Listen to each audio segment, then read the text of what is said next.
की आपण इन्शुरन्स मध्ये इन्व्हेस्टमेंट करायलाच नको, मेडिक्लेम आपण नकोच काढायला. हो असं बऱ्याच वेळा होतं. किंवा आता बँकेमधली लोक असतात, तुम्ही लोन घेतलं की लोनच्या अगेन्स्ट तुमची पॉलिसी करतात, तुम्हाला माहिती पण पडून देत नाहीत ते. तुमचा कॉन्टॅक्ट नंबर वेगळा टाकतात, ईमेल आयडी वेगळा टाकतात आणि मग तुम्हाला 4 वर्षानं 2 वर्षानं कळतं की अरे आपलं बँक स्टेटमेंट काढलं ना, हो. त्यावेळेस लोनाचं स्टेटमेंट काढतो त्यावेळेस की आपले विम्याचे पण पैसे चालले.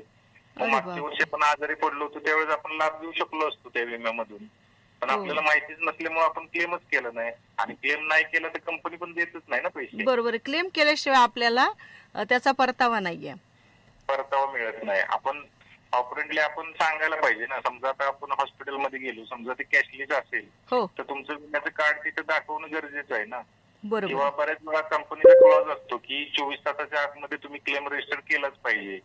मग अशा लोकांना आपण मदत करतो नाही का. म्हणजे फक्त मी नवीन विमा पण काढतो, जुन्या विमा पॉलिसी कोट करून देतो किंवा नवीन लाईफ इन्शुरन्स काढतो. सगळ्या आणि प्रकारचे विमे ज्यांना काही मला अडतंय माहिती. या विम्याच्या बाबतीत त्यांना मदतही करतात. जे अज्ञान आहे ते दूर करण्याचा प्रयत्न करतात. बऱ्याच वेळेला खरंच या गोष्टी माहिती नसत्या. सर्वसामान्य काही व्यक्तींनी कुणाचं ऐकून म्हणूया किंवा खरंच त्याचा फायदा त्याला मिळाला म्हणून त्यांनी विमा पॉलिसी काढलेली असते. पण खरंच त्यातले बरोबर. बारकावे त्यांना माहीत नसतात की त्याला पुढं प्रोसिजर काय करावी लागते किंवा खरंच ज्यावेळेस त्याचा लाभ घ्यायचा तर बिल हातात मिळाल्यानंतर आपण क्लेम करू शकत नाही, तर ॲडमिट झाल्यानंतर लगेचच आपल्याला त्याची प्रोसिजर सुरू करावी लागते. बरोबर. अशा व्यक्तींना मी मदत करतो. माझा मोबाईल नंबर पण आहे 9175 49 6000. नक्कीच. 9175496000. जर कुणाला अशी गरज असेल नाही का की ज्याला काय असा प्रॉब्लेम आला इन्शुरन्स मध्ये किंवा मेडिक्लेम मध्ये किंवा कार इन्शुरन्स मध्ये, प्रॉपर्टी इन्शुरन्स मध्ये क्लेमला काही दिक्कत आली असेल तर आणि ते लोक कोणत्याही कंपनीचा तुमचा विमा असू द्या. हो, कोणताही कंपनी असू द्या, त्याचा काही कंपनीचा विषय नसतो. जवळजवळ सगळ्या कंपन्यांची क्लेम सेटलमेंटची प्रोसेस जी असते ना ती थोड्याफार फरकाने सेमच राहते. फक्त काय झालंय की काही कंपन्या आता मार्केटमध्ये अशा आहेत की त्या क्लेम कंपल्सरी नाकारतात. म्हणजे कसं होतं की 100 लोकांचे समजा क्लेम आले तर 100 मध्ये छोटे क्लेम असतात ते पास करायचे. 50 क्लेम छोटे असतात नाही का, 40-50 हजार रुपये क्लेमचा असेल तर ते पास करायचे. हो मोठे क्लेम जे असतात 50 क्लेम रिजेक्ट करायचे डायरेक्टली. मग 50 मधले कसं होतं काही लोक मग विमा लोकपालला म्हणजे जर रिजेक्ट झाला क्लेम हो तर आपण ग्रीव्हन्स डिपार्टमेंटला अप्रोच करू शकतो. कंपनीचं जे एक वेगळं डिपार्टमेंट असतं, ग्रीव्हन्स डिपार्टमेंट म्हणतात त्याला. बर तर त्याच्यानंतर आपण विमा लोकपालमध्ये जाऊ शकतो किंवा त्याच्यानंतर आपण जो आपलं ग्राहक न्यायालय त्याच्यामध्ये आपण जाऊ शकतो आणि IRDA कडे आपण कंप्लेंट करू शकतो. म्हणजे ही प्रोसेस आहे. किंवा तुम्ही डायरेक्ट कंपनीवरती लिगल केस पण करू शकता. पण नक्कीच. ह्या सगळ्या गोष्टी लोकांना माहिती नसतात ना. मग क्लेम रिजेक्ट झाला की ते काय करतात, त्या इन्शुरन्स कंपनीला थोडं बोलतात काहीतरी वाईट साईड आणि सोडून देतात विषय नाही का, किंवा त्या इन्शुरन्स ऍडवायझरला काहीतरी बोलतात आणि सोडून देतात. तर अशा लोकांना आपण फ्री ऑफ कॉस्ट मदत करतो. निश्चितच. म्हणजे आपल्याला ज्या गोष्टींबद्दल आपल्याला अज्ञान आहे किंवा फसवणूक आपली होती तर अशा वेळेला नक्कीच आपण मदत करता. आणि श्रोते हो, आताच आपल्याला जसं सरांनी नंबर सांगितला पुन्हा एकदा मीही हा नंबर आपल्याला सांगते. 9175496000. 6000 6000. नक्कीच. अगदी तुम्ही माझे जर फेसबुक अकाउंटला जर बघितलं ना, खूप सगळ्या लोकांनी मला टॅग करून त्यांना जी मदत झाली तर त्याच्याबद्दल त्यांनी आभार प्रदर्शित केलेत. किंवा मोठे मोठे जे ग्रुप्स असतात फेसबुक वरती वगैरे किंवा इंस्टाग्रामला, ट्विटरला बरेच लोकांनी डायरेक्टली टॅग करून मला कमेंट्स वगैरे करतात की सर खूप थँक्यू नाही का. म्हणजे बरोबर आहे. किंवा तुमच्यामुळं असे मदत पैसे वगैरे त्यांना पण देऊ मिळालेली करतात. आहे. पण आणि मी घेत नाही, म्हणजे पैसे वगैरे घेत नाही मी, कुणाचेच घेतले नाही आतापर्यंत. नक्कीच नक्कीच. आणि बघा रसिक श्रोते हो, या कार्यक्रमाच्या निमित्ताने आपल्याला खरंच काही अडचण आली तर सर आपल्याकडून विनामूल्य आपल्याला याबद्दल मार्गदर्शन करणार आहेत. तेव्हा निश्चितच बरोबर. आजचा हा कार्यक्रम सारथी लागला असं मी म्हणेल, कारण तुमच्याशी आमचं प्रत्यक्षात बोलणं होत आहे. आज विमा याविषयी माझं फार अज्ञान आहे. माझी स्वतःची कोणतीही पॉलिसी नाही. पोस्टात जी एक पॉलिसी निघते जी 1 वर्षाला तिचा दरवर्षी आपल्याला ती पॉलिसी काढावी लागते, या व्यतिरिक्त कोणतीही पॉलिसी नाही. याच्यात माझंच फार अज्ञान आहे. बऱ्याच वेळेला त्याची उत्सुकता माझ्याकडे आहे आणि बऱ्याच श्रोत्यांनाही असेल, काहींची पॉलिसी असेल, तर या माध्यमातून नक्कीच आपल्या या विचारांची आदानप्रदान होणार आहे आणि म्हणूनच आज विमा या विषयावर बोलत आहोत. सर, पहिलाच फोन कॉल तुमचा आला आणि तुम्ही यातले तर मास्टर आहात की कुणालाही काही अडचण आली तर निश्चितच आपल्याशी संपर्क साधून ते आपल्या येणाऱ्या अडचणींवर तुमच्याकडे सोल्युशन नक्कीच मागू शकता. बरोबर. आणि मॅडम कसं आहे माहितीये का, की आपण ह्याच्यामध्ये महाराष्ट्रामध्ये सर्व्हिस देऊ शकतो, महाराष्ट्राबाहेर सर्व्हिस देऊ शकतो, पूर्ण भारतामध्ये सर्व्हिस देऊ शकतो, किंवा भारताबाहेर जी लोक असतील, एनआरआय लोक असतील, हो, तर त्यांच्या पण आपण पॉलिसीज आपण काढलेले आहेत. म्हणजे एनआरआय मध्ये आता मी वेस्ट झोन मध्ये नंबर 1 आहे. अरे म्हणजे वा, असं काही नाही की आता मी पुण्यात आहे तर मी पुण्यातून दुसऱ्या कुठल्या गावची, कसं झालंय आता सगळं डिजिटल याच्यामध्ये झालेलं. आयटी मुळे ना, एआय मुळे सगळं ऑनलाईन झालं ना सगळ्या हो गोष्टी. हो, आणि आता पहिलं कसं होतं की तुमचे फिजिकल डॉक्युमेंट्स लागायचे, प्रत्येक गोष्टीला तुम्हाला फिजिकल डॉक्युमेंट्स लागायचे, बरोबर आहे. किंवा सिग्नेचर घ्यायला कस्टमरच्या घरी जायला लागायचं. तर तसं काही नाही, आता आपण सगळं ऑनलाईन करू शकतो. आणि दुसरी गोष्ट कसं असतं की समजा आता तुम्हाला मी एखादी पॉलिसी दिली, समजा तुम्ही माझ्याकडून परचेस केली आणि त्याच्यानंतर समजा तुम्हाला एक सॉफ्ट कॉपी आली, समजा मेलवरती, ईमेलवरती किंवा व्हॉट्सअपला तुम्हाला सॉफ्ट कॉपी आली, तुम्ही ती वाचली सगळी हो, आणि तुम्हाला असं लक्षात आलं की निलेश देशमुखनं आपल्याला सांगितलंय त्याच्यापेक्षा वेगळं काहीतरी आपल्याला ऍक्च्युली आपल्याला मिळताना मिळालं वेगळं काहीतरी. मग बर त्या केसमध्ये तुम्ही ती पॉलिसी कॅन्सल करून जे काही पैसे असतील ते सगळे रिफंड मिळवू शकता. बर 30 दिवसांचा असं period काही असतो. नाहीये की तुम्ही एकदा पॉलिसी काढली म्हणजे तुम्हाला याच्यातून बाहेर पडता येणार नाही, हा, तुम्ही अडकून राहू अडकून शकत नाही. राहण्याची गरज नाही विथ त्या रिफंड policy तुम्ही मध्ये. याच्यातून बाहेर पडू शकता. बरोबर. मग हे लोकांना माहिती नसतं. मग ते लोक काय करतात, पहिल्या वर्षीचा हप्ता भरतात आणि सेकंड इयरचा हप्ता भरतच नाहीत. त्यांना वाटतं की आपल्याला फसवलं, जाऊ दे मग तिकडे बघायचंच नाही. मग कसं होतं, ते 50,000, 60,000 किंवा 1,00,000 आपले किंवा पैसे 20-30 हजार रुपये काहीतरी प्रीमियम भरलेला असतो ना त्यांनी. बरोबर आहे. मग त्याचा पण लॉस होतो. मग अशा पण लोकांना आपण मदत करतो की समजा चुकून जाहिरातीला बोलून काही काही वेळेस लोक पॉलिसी काढतात ना, हो आणि मग त्यांना कॅन्सलेशनची कशी प्रोसेस आहे माहित नसतं ना, हो, त्या लोकांना पण आपण मदत करतो. किंवा बऱ्याच वेळा काय होतं, कुठेतरी एक मेडिक्लेम कंपनीमध्ये त्यांनी काढलेला असतो मेडिक्लेम हो. आणि तो ऍडवायझर काम सोडून देतो. म्हणजे काय झालं, मध्यंतरी कोविडच्या काळात कसं झालं की बऱ्याच लोकांना जॉबच नव्हता, कामच नव्हतं ना काही. हो, मग त्यावेळेस कंपन्यांनी काय केलं, थोडंसं त्यांचे जे रूल्स होते, म्हणजे कसं असते की ऍडवायझर तुम्हाला जर बनायचं असेल तर तुम्हाला IRD ची एक्झाम द्यावी लागते, बर नाही का, त्याच्यानंतरच तुम्ही ऍडवायझर बनू शकता. पण कंपनीने थोडं काय केलं की कुणाला जो मागेल त्याला कोड द्यायचा, इन्शुरन्सचा कोड द्यायचा. हो, कोड दिला ठीक आहे, कोड दिला त्यांनी, इन्शुरन्सच्या पॉलिसी काढल्या ठीक आहे, पण क्लेम्सचं काय? समजा मी जर 20,000 कमवतोय, 30,000 कमवतोय आणि मी जर मेडिक्लेमची पॉलिसी माझी 5 लाखाची काढली हो, आणि उद्या समजा जर मला काही खर्च आला, हॉस्पिटलमध्ये 1-1.5 लाख रुपये खर्च झाले, तर मी त्या पॉलिसीवर डिपेंड राहणार. बरोबर आहे. आणि समजा जर मला मेडिक्लेम कंपनीने मदत नाही केली त्यावेळेस, हो, तर मी बॅकफुटला जाणार ना. एक समजा नक्कीच सामान्य नक्कीच. माणूस 25-30 हजार पगारवाला काय करणार आहे, 1.5 लाख रुपये कसे भरणार? बॅकफुटला जाणार ना तो. बरोबर आहे. तर तसं बऱ्याच ठिकाणी झालेलं आहे. तर मी तसं म्हणजे कोड पण देतो, म्हणजे जर कुणाला इन्शुरन्स मध्ये जर काम करायची इच्छा असेल हम्म. तर अशा लोकांना आपण आपल्यासोबत काम करायचा चान्स पण देतो.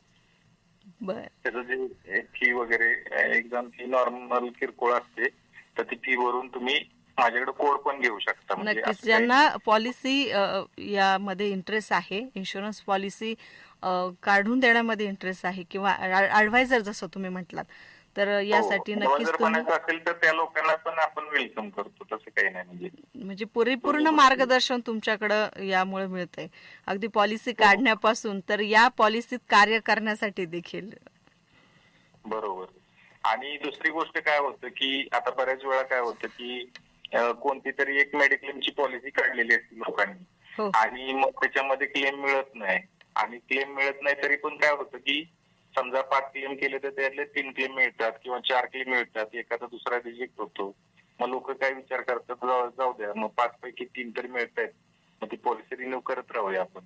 तो अडकून राहतो ना कस्टमर तो पॉलिसीमध्ये त्या. बरोबर आहे. अशा लोकांना पण आपण चान्स देतो. त्यांना म्हणजे आपण मोबाईल नंबर कसा पोर्ट करतो, म्हणजे समजा आता माझ्याकडे आयडियाचा नंबर असेल तर मला रिलायन्सला पोर्ट करायचंय किंवा वोडाफोनला करायचंय पोर्ट, हो तर माझा नंबर सेम राहतो हो आणि फक्त माझी कंपनी कंपनी बदलते. चेंज होते. तसं अच्छा. आपल्याकडे पॉलिसी पोर्ट करण्याची पण सुविधा आहे, म्हणजे मेडिक्लेमची पॉलिसी तुम्ही पोर्ट करू शकता. बरोबर आहे. आता जर एखाद्याला वाटलं की आपण रिलायन्स मधून एखाद्या स्टार हेल्थला वगैरे जायचं असेल तर बरोबर बरोबर. आपण ते जाऊ करू शकतो आपण, शकतो. नक्कीच. जाऊ शकतो. किंवा दुसरी गोष्ट काय माहितीये का, की बऱ्याच वेळा काय होतं की आता समजा नवीन मुलगा झाला किंवा नवीन लग्न झालं तर बरेच वेळा लोक वाईफची पॉलिसी काढतात, मुलांची पॉलिसी काढतात, हो फॅमिलीची. लाईफ इन्शुरन्स किंवा एज्युकेशन प्लॅन काढतात किंवा अजून काय बरेचसे प्लॅन आहेत. तर त्याच्यामध्ये काहीतरी आपण इन्व्हेस्ट करतो आणि परत काय होतं, थोड्या दिवसांना आपल्याला थोडा स्लॅक पिरियड येतो, म्हणजे तेवढा बिझनेस होत नाही किंवा सॅलरी मधनं तेवढं आपल्याला पैसे पुरत नाहीत, हो काहीतरी संकट येतं आर्थिक आणि संकट मग काय निर्माण होतं, होतं. त्या दरम्यान आपण ते पॉलिसीचे हप्ते कंटिन्यू करत नाही, हो मग ती पॉलिसी आपण कंटिन्यू भरत नाही, मग ते काय होतं पॉलिसी लॅप्स होते. तर अशा पॉलिसींना आपण परत जीवदान देण्याचं पण काम करतो. म्हणजे समजा कोणाची पॉलिसी बंद पडलेली असेल हो तर त्यांना ती परत पॉलिसी आपण रिवायवल करून देऊ शकतो अच्छा किंवा ती पॉलिसी सरेंडर करून त्याचे जे भरलेले पैसे आहेत, हो थोडे सरेंडर मध्ये थोडेफार अमाऊंट कमी होते. As पण per अगदीच company बुडण्यापेक्षा आपल्याला किंवा किमान त्याचा 75% परतावा तरी मिळेल. 50-75%. आता कसं असते प्रत्येक प्लॅन वर डिपेंड असतं त्याचा बरोबर आहे. परतावा किती मिळणार. तरी आता IRDAनं नवीन क्लॉज आणलाय, त्याच्यामध्ये मॅक्सिमम लोकांना 50% परतावा दिला जातो. आता पहिल्यांदा क्लॉज होता की मिनिमम 3 वर्ष पैसे भरावेच लागतात इन्शुरन्स म्हणले की. हो हो तर आता कसं आहे, तुम्ही 1 वर्ष जरी प्रीमियम भरलेला असला तरी तुम्हाला त्याचं सरेंडर व्हॅल्यू काही ना काहीतरी अमाऊंट मिळते. थोडी नक्कीच कमी मिळते पण मिळते. असं नाही नक्कीच की पैसे सगळे बुडतात. 100% मिळेल असं नाही, किमान 50% पासून ती आपल्या रक्कम मिळू शकते. 50% पासून 75% पर्यंत मिळते, काही ना काहीतरी अमाऊंट मिळते. समजा आता कसं होतं, बऱ्याच वेळा पॉलिसी बॉन्ड सापडत नाही किंवा त्यांच्याकडे रिसिट पण नसते, पॉलिसी नंबर पण नसतो, तर अशा लोकांना पण आपण म्हणजे नावावरनं त्यांच्या पॉलिसी आपल्याला शोधता येते किंवा ते जिथं ऍड्रेसला राहत होते हो त्या ऍड्रेसवरून किंवा आडनावावरून किंवा त्यांच्या जुना कॉन्टॅक्ट नंबर असतो, मोबाईल नंबर, हो तर त्या माध्यमातून आपण त्यांच्या जुन्या पॉलिसी शोधून काढतो आणि शोधून त्यांना सरेंडर करून पण देतो. नक्कीच किंवा जुनी कधीतरी पॉलिसी काढलेली असते, त्याची मॅच्युरिटी काय माहित नसते, काय नसते, त्यावेळेस त्या लोकांना पण आपण मदत करतो की त्यांची मॅच्युरिटी कळण्यासाठी, नाही का. बरोबर आहे. आणि हे सगळं कसं आहे, ह्या सगळ्या गोष्टी मी फक्त म्हणजे आपण करतो तसं सगळ्या लोक करत नाहीत. म्हणजे ऑनलाईन पॉलिसी मिळते तुम्हाला कुठं पण विकत, हो पण जे सर्व्हिसिंग आहे ना, तर ते सर्व्हिसिंग खूप स्ट्रॉंगली करतो मी. आणि नक्कीच अगदी त्याच्यासाठी आपण लोक पण ठेवलेत कामाला. बरोबर आहे. 17-18 माझ्याकडे 18 टेलिकॉलर आहेत आणि अरे वा 4 टीम लिडर आहेत पुण्यामध्ये. अरे वा म्हणजे एकदम ब्रॉडकास्ट मध्ये मी हा चांगल्या प्रकारे बिझनेस करतो निश्चितच. आणि साइड बाय साइड लोकांना मदत पण करतो. आणि कसं होतं की 10 लोकांना मदत केली तर 1-2 लोक आपल्याला देतात पॉलिसी. म्हणजे आणि ते पण आहे, एक विश्वासार्हता निर्माण होते की आपण कुठल्याही अ, पैसा मिळवण्याचे उद्देशाने नव्हे तर खरंच पैसा मिळवण्याचा उद्देश नसतोच कधी माझा. त्यामुळे एक तो विश्वास निर्माण होतो. बरोबर बरोबर. अ, आणि महत्वाचं मला काय सांगायचं या कार्यक्रमाच्या माध्यमातून, की आता बघा म्हणजे मी भरपूर ठिकाणी म्हणजे ऑलरेडी माझं मी टाकलेल्या मेसेजचं स्क्रीनशॉट काढून लोक त्यांच्या डीपीला लावतात किंवा त्यांच्या स्टेटसला ठेवतात, त्याच्यामुळं जास्तीत जास्त लोकांपर्यंत मी पोहोचतोय. अरे पण अजून आपल्या भागातील लोकांपर्यंत अजून पोहोचू शकतो ना, म्हणजे कुठल्याही नक्कीच गोष्टीला स्कोप असतोच.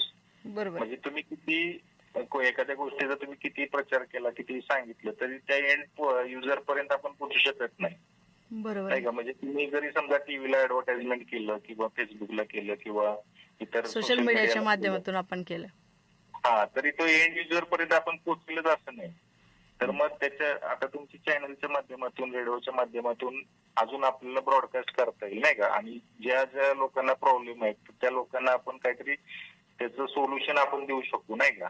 नक्कीच नक्कीच. आणि आज कार्यक्रम गप्पांचा आहे, पण खरंच श्रोते हो, आपल्याला निर्माण झालेले प्रश्न आपल्याला सर नक्कीच देणार आहेत. अर्थात निलेश देशमुख सर, आणि त्यांनी त्यांचा कॉन्टॅक्ट नंबर आहे आपल्याला सांगितलं. आपल्या ग्रुपवर देखील आपण हा नंबर नक्कीच देऊयात.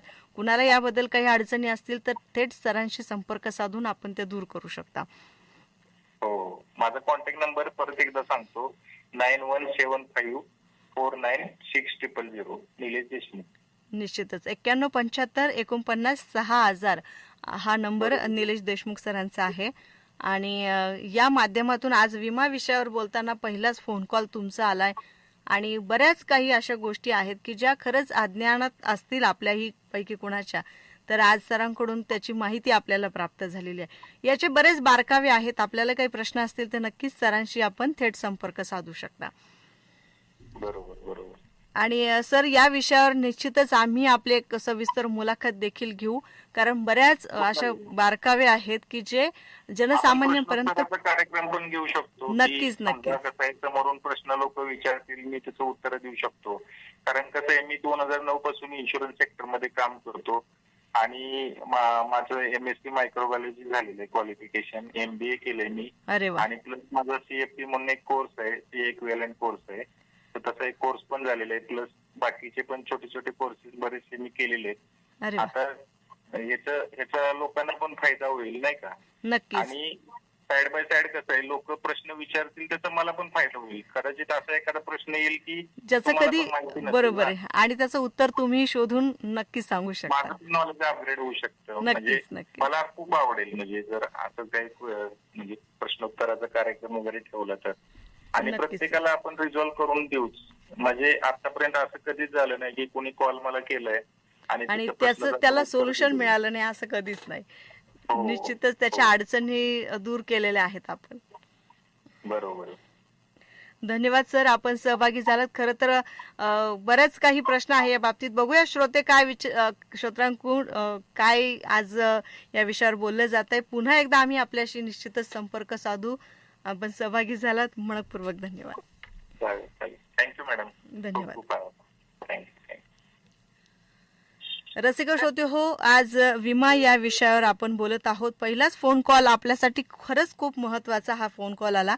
निलेश देशमुख सर पुणे येथून बोलत होते आणि स्वतः सर या विमा क्षेत्रात काम करत आहे. आताच त्यांनी आपल्याबद्दल सांगितलंही. आणि रसिक श्रोते हो, आपल्याला जर खरंच काही अडचणी निर्माण झाल्या असतील, आपल्याला ही पॉलिसी काढायची आहे, तर कोणत्या प्रकारची आपण काढू शकतो, याच्याबद्दलचे बारकावे याबद्दल नक्कीच सर आपल्याला अगदी विनामूल्य आपल्याला योग्य तो सल्ला देणार आहे. तेव्हा सरांचा नंबर आहे 9175496000. आणि रसिक श्रोते हो, आज गप्पा तुमच्या आमच्या या थेट प्रसारित होणाऱ्या कार्यक्रमात विमा या विषयावर आपण बोलत आहोत. आणि रसिक श्रोते हो, आताची परिस्थिती बघितली तर खरंच मागच्या वर्षीचा एक विषय आपल्याला आठवतो की जेव्हा सरकारनेच 1 रुपयात विमा दिलेला होता. ह्या वर्षी